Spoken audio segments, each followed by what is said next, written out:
There's a brand new Easter egg on Ashika Island in Warzone, and it's probably the best way to start a game of Resurgence right now, because you can open up a room within seconds of the game beginning and get loads of orange boxes, get things like self-revives, weapons with loads of attachments, loads of cash.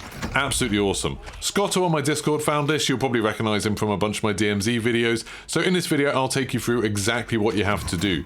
And if you find this interesting, don't forget to like and subscribe. It helps me out a bunch. So it all started with a tweet from High Moon Studios, who are the development studio who made Ashika Island. They said, "We've switched on some new secrets on Ashika Island. Can you figure out where we planted them?" And there's a couple of little clues within that tweet. I'll give you a couple of seconds where you can try and work it out for yourself.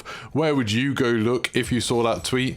And the two clues are, first of all, at the beginning it says, we've switched on some new secrets, so there's some switches, and we've seen some switches on Ashika Island before with the kind of switches that surround the bunker in DMZ, and are actually used for a mission in DMZ.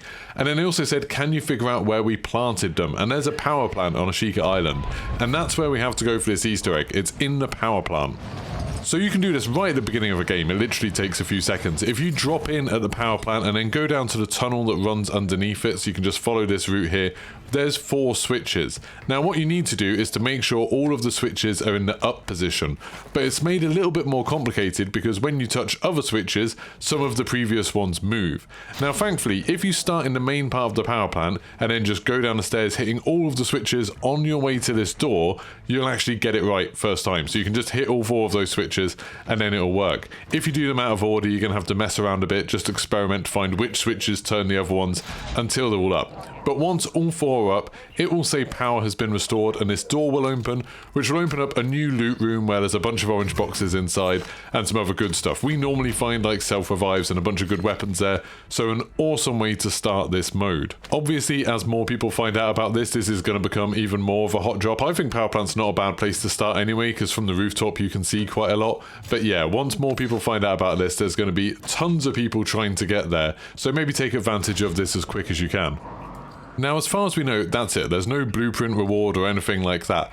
But I am really intrigued by this bit that says power restored when you flick all the switches up. It just seems strange because you're near that door anyway. Like, you would know that the door's open and the light turns from red to green, so I'm not sure why they need that message. It does kind of make me think, have we turned the power on to something else in the island? Like, this is the power plant for the entire island. We've looked around a bit, we couldn't find anything. We went down to the bunker again to see if any of the computers turned on. Couldn't find anything there, but maybe there's something else. So if you've got any ideas, let me know in the comments and I'll check it out for sure. For your next video, after of course you've liked and subscribed to this one, why don't you check out my videos about that bunker? I've made a couple of really interesting ones about how you can open it, both in Resurgence and in DMZ, and what you can do with all the switches that are all around the bunker. So thank you very much for watching and goodbye.